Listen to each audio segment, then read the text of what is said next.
So let's jump into a quick review on the Freewell filters, specifically for the Pocket 3. Now, Freewell makes great filters.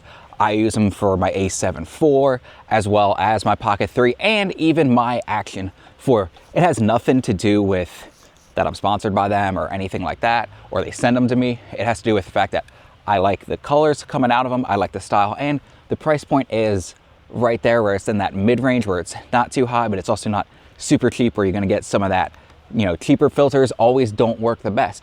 But these ones for the Pocket 3 are great. This is like the mega pack. As you can see, it comes with 15 filters, if I counted that right.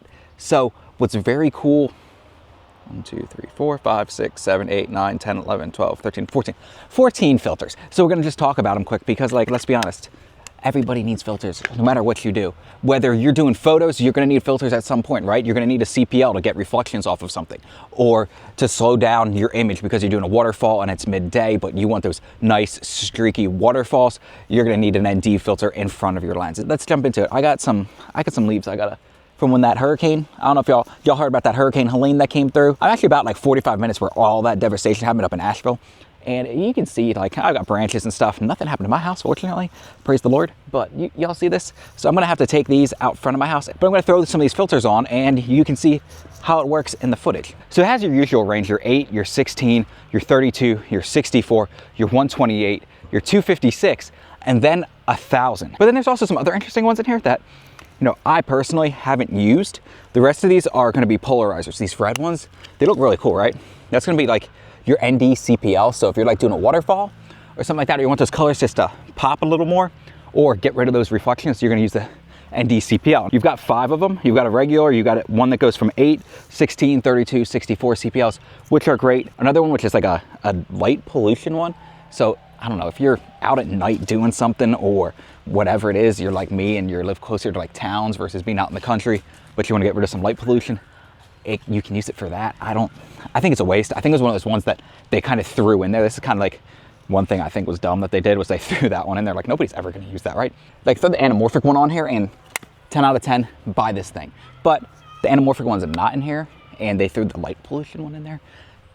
Like I said, I don't know, but anamorphic one, 10 out of 10, go buy it. The other thing besides the light pollution one that I love using that's in here, it's gonna be the mist filter. I love having a very, very nice mist filter on my camera. A lot of us like using mist filters. It kind of gives you like that haze to the image. It's a 4th, so it is a little strong, but it's gonna allow you to get that film look or, you know, have that halation around images. Obviously, you can always do that in post if you want to, but the fact that they include this was really cool. And the thing that makes these even better than all of that, even with the mist, even with the ND, even with the polarizer, see this? This is a mist filter. See how cool that is? Look at this. Pop it right on there. It's magnetic. It's magnetic. You can stack them on top of each other. Why haven't I seen anybody bring that up in videos? It blows my mind that nobody's bringing that up in videos. So we're just gonna twist it like that, right? Just, they're on sideways. You see that? You just twist it, bam, good. We threw the ND16 back on there, now we're good, right? And say you're like, you know what? Throw the mist filter back on top of that. Cool, good to go. Make sure they're straightened out. And you can hold your gimbal if you wanted to kind of like twist it and pop it off like that.